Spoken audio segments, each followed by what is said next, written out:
Dan Walker, 44, quickly took to Twitter on Monday evening after Boris Johnson's highly anticipated announcement regarding the new changes to Freedom Day. The Prime Minister accidentally said that lockdown would be extended until the 29th of July instead of the 19th of July, which is 4 weeks following the original date, the 21st of June.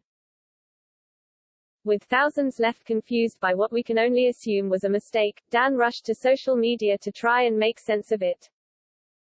July 29th must be an error by the Prime Minister, he penned. Mondays have always been the day things have changed, so he must have meant July 19th #lockdown extension. Following the explanation, fans took to the comments section to blast Boris for not being able to get such an important piece of information right. If he can't even get the date correct, then what chance do we have? One moaned. A second said, how can you make an error on something so important?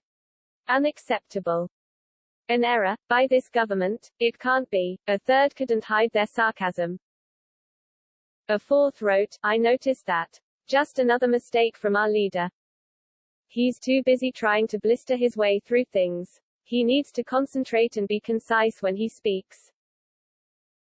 While another joked, well, I'm glad that's all clear then. The company's Freedom Day has moved to Monday the 29th of July, which is actually a Thursday and is actually not that day at all. Excellent, carry on.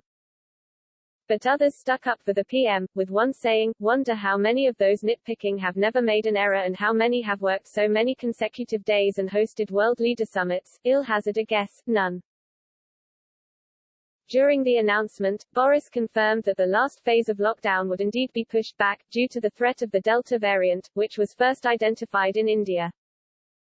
Now is the time to ease off the accelerator because by being cautious now, we have the chance in the next 4 weeks to save many thousands of lives by vaccinating millions more people, he said at the press conference in Downing Street. The extension is said to allow the government to accelerate giving second vaccinations to those most vulnerable.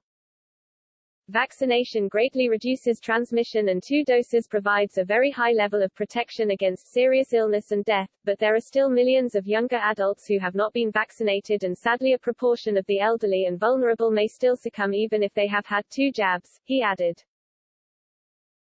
The variant is said to be growing in the UK at 7% week on week and the government fears that if restrictions were to be fully lifted next Monday, then hospitalizations could rise to the levels seen in the country's first wave.